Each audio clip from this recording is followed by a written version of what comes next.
नमस्कार दर्शकों, cannon news channel में आपका स्वागत है। बीजापुर पहुंचे जनता कांग्रेस के प्रदेश अध्यक्ष अमित जोगी का हुआ भव्य स्वागत। सड़क मार्ग से पहुंचे अमित जोगी। सभा को संबोधित करते हुए कहा कि जोगी 10 कदम गरीबी खत्म का नारा दिया। छत्तीसगढ़ में कांग्रेस और बीजेपी ने केवल लूटने का काम किया है।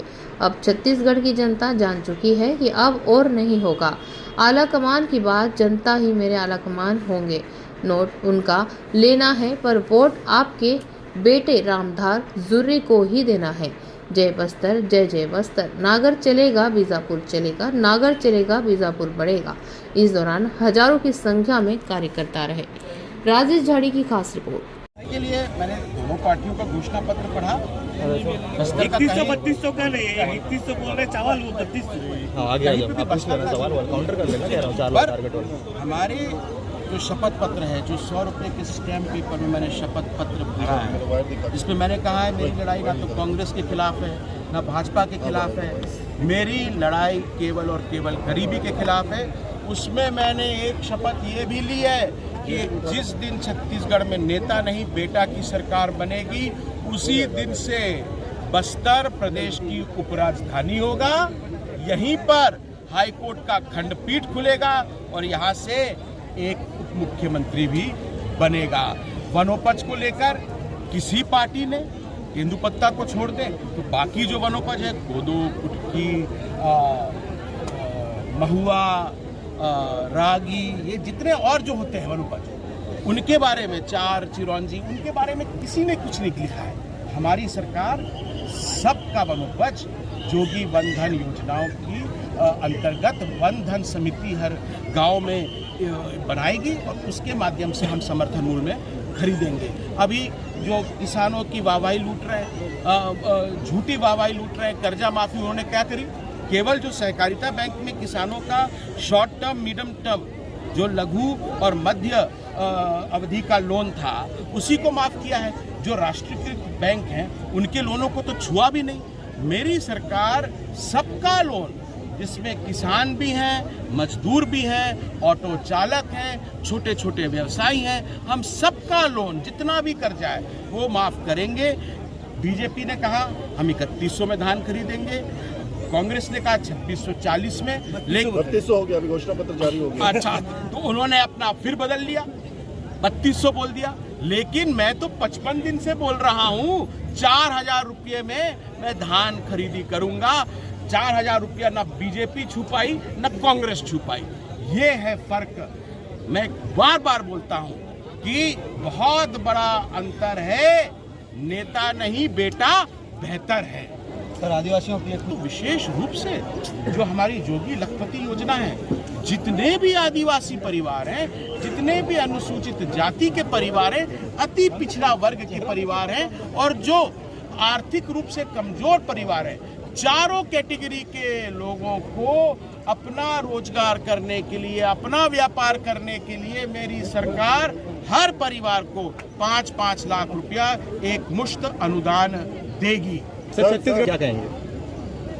जो सत्ता चला रहा है वही सट्टा भी चला रहा है, ये तो पूरा सिद्ध हो गया। महादेव ऐप के माध्यम से ये लोगों ने 508 करोड़ रुपया अंदर कर लिया।